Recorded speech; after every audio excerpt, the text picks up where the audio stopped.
Mr. President. Chair recognizes the senator from Minnesota. Mr. President, I rise today with my colleague, Senator Smith, because once again our state is in mourning. After a painful summer where we lost Leader Melissa Hortman and her husband Mark in a horrific act of violence, we were once again shaken to our core by a deadly mass shooting at Annunciation Catholic Church in Minneapolis. It happened during the first Mass of the year, an exciting time for so many students back to school, meeting their new teacher, seeing new students, right in the middle of that Mass. 2 children, Fletcher Merkel and Harper Moisky, were murdered. We mourn for their lost lives, their families, the 21 people injured, including 18 children, ages 6 to 15.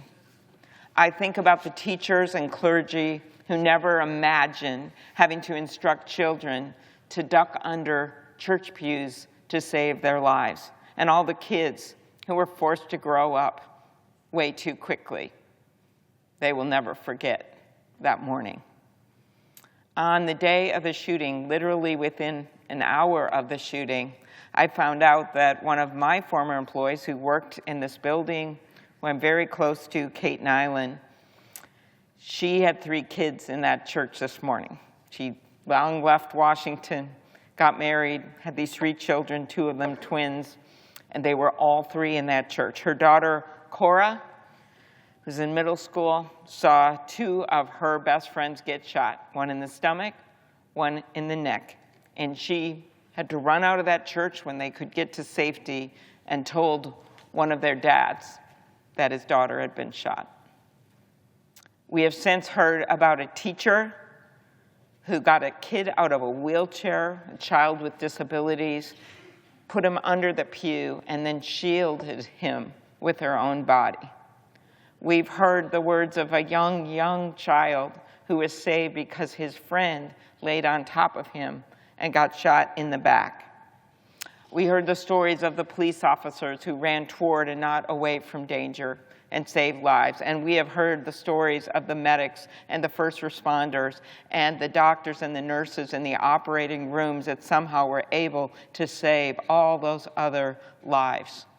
At 2 fine hospitals, Hennepin County Medical Center, as well as at Children's Hospital in Minneapolis, and I'm sure several others.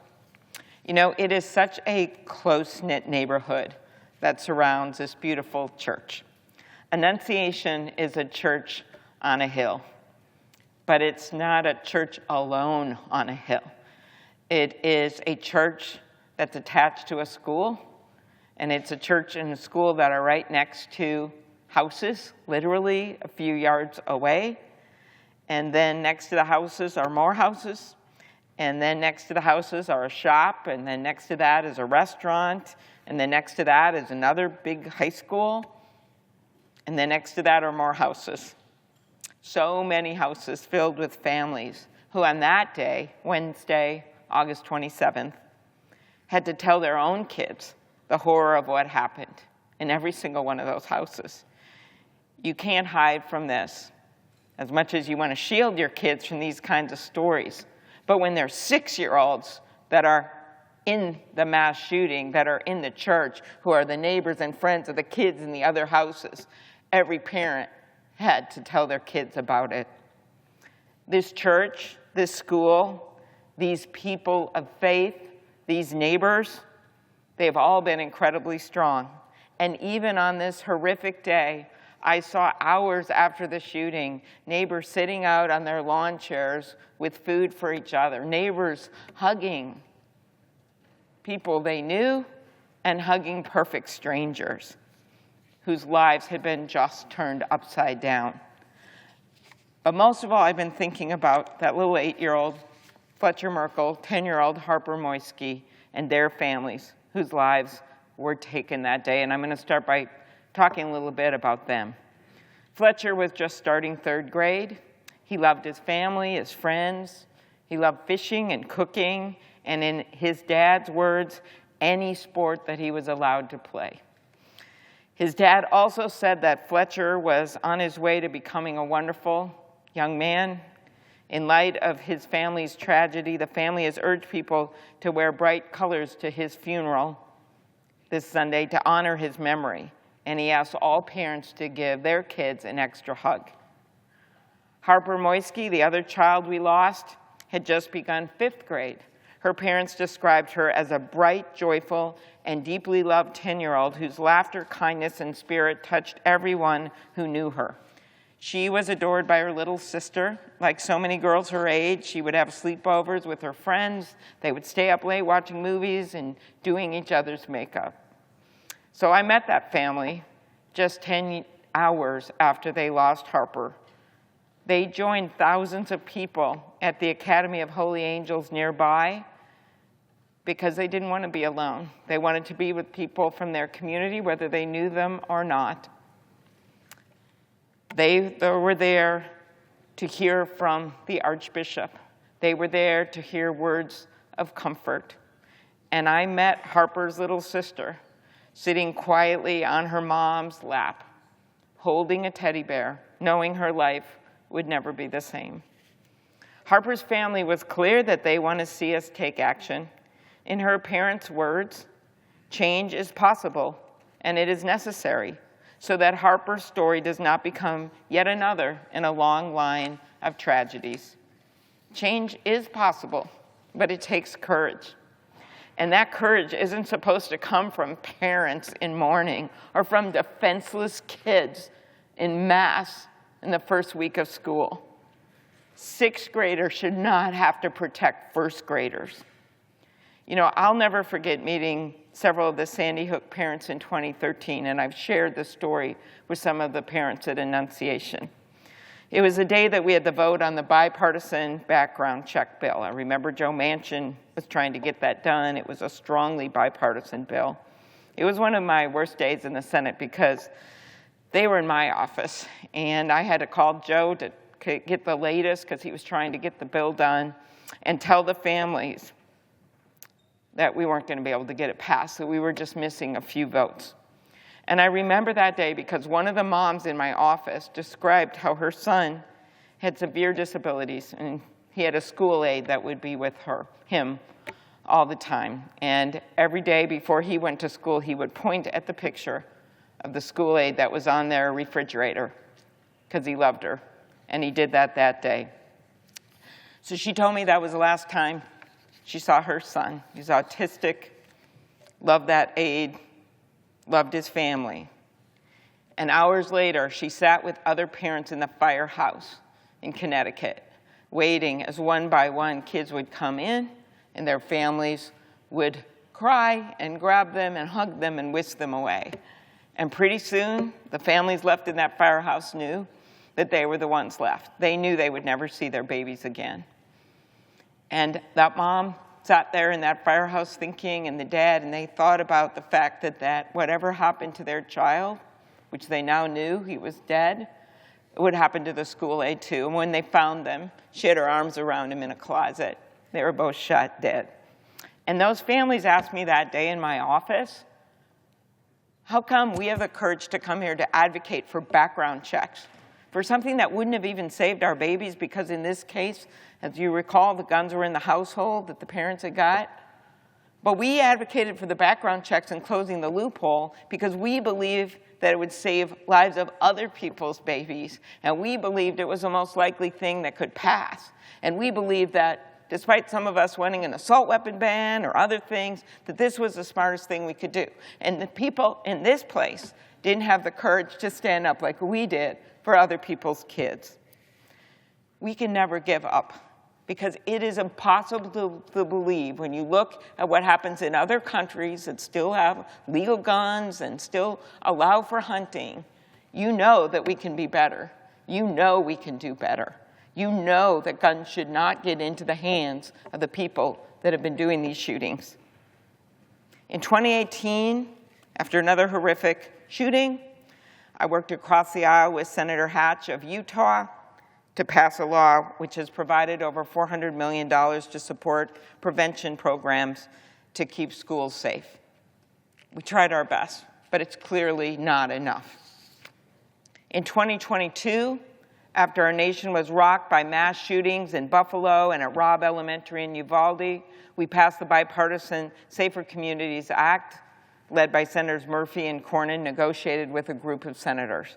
It was an important first step in keeping our kids safe, providing more than $2 billion for things like school-based mental health services, violence prevention efforts. It kept hundreds of firearms out of the hands of some people that shouldn't have them.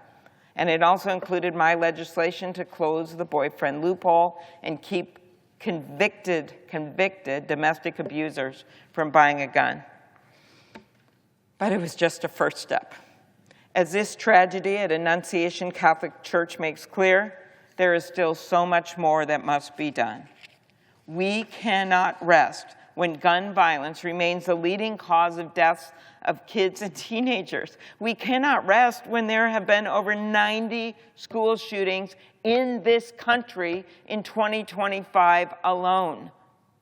Congress needs to act with the courage and urgency this moment demands and pass common-sense gun violence prevention laws that will save lives. I come from a state with a time-honored tradition of hunting and fishing, like so many senators in this chamber. When I consider gun violence prevention measures in the past, I would always ask myself, did these reforms in any way hurt my Uncle Dick and his deer stand? My answer was always no. The shooter in Minneapolis used an AR-15 style weapon to fire nearly 120 of his shots. You don't have to have an assault weapon in a deer stand, but that's what he used that day in that church. So that is why a majority of Americans, including many Republicans, support an assault weapons ban. We also need to expand background checks, which over 80% of Americans support, and they're messy, they take too long. I think there's a lot more we could do with the information that we have available to us online right now. Give me a break. We can't figure out that some of these people that have bought these guns, that have been involved in mass shootings, shouldn't have these guns. In today's world, with all this stuff online, we're not able to put the resources into figuring that out. How do you tell that to the parents of that 8-year-old and 10-year-old? How do you tell it to the parents of the kids that are still in the hospital right now, barely holding on to their lives? We should close dangerous loopholes to keep guns away from the people who we all know shouldn't have them. We need to ban ghost guns and bump stocks and high-capacity magazines. It's never one size fits all. Each shooting is a little different. But if we just took these common-sense measures, which would set us back on hunting or legal gun ownership, we would make a difference. And we must restore full funding for the ATF, the agency that enforces many of our nation's gun laws and plays a huge role in tracing crime guns. The administration cut its budget by more than $400 million and rolled back critical gun violence prevention programs across the Justice Department. So I'm not saying every one of these things would have prevented what happened in one shooting or the other, but I do know, especially when I look back at Uvalde and the Buffalo shooting and the dad that was just simply going to get a birthday cake, never came back from the grocery store.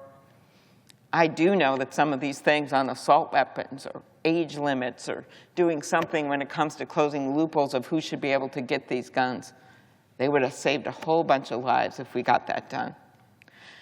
This week, Senator Smith and I and our entire Minnesota delegation, Democrats and Republicans, put forward a resolution to honor the victims and survivors of the mass shooting. The resolution condemns the violence and commends the bravery and service of law enforcement, first responders, medical caregivers, school and church staff, and community members who acted swiftly to protect and help others. No one should have to fear this threat of gun violence. And I'm glad we came together across party lines to put that resolution forward, from our most liberal members over in the House to our most conservative. But we have to do more. In the wake of this senseless tragedy, the Archbishop of Minneapolis and St. Paul, Archbishop Hebda, shared something that struck with me. He said, we have to recognize that it's through prayer, but also through the prayer of the feet, through action, that we can indeed make a difference. That has to be the source of hope. And he read a letter from Pope Leo, who said, "We must stop the pandemic of arms which infects our world." And the Pope prayed that we might fulfill the prophecy of Isaiah. They shall beat their swords into plowshares and their spears into pruning hooks. There are things we can do here. There's things that would make a difference, and we all know that. It's just going to take the courage of those little sixth graders that laid on top of first graders, or the teacher that took the kid with disabilities out of the wheelchair and laid on top of them. That's real courage. We just have to have a little political courage to get this done. So let's honor the lives of these precious kids we lost by taking action to stop senseless acts of gun violence, by praying, yes, but also praying for action. Thank you, and I yield the floor.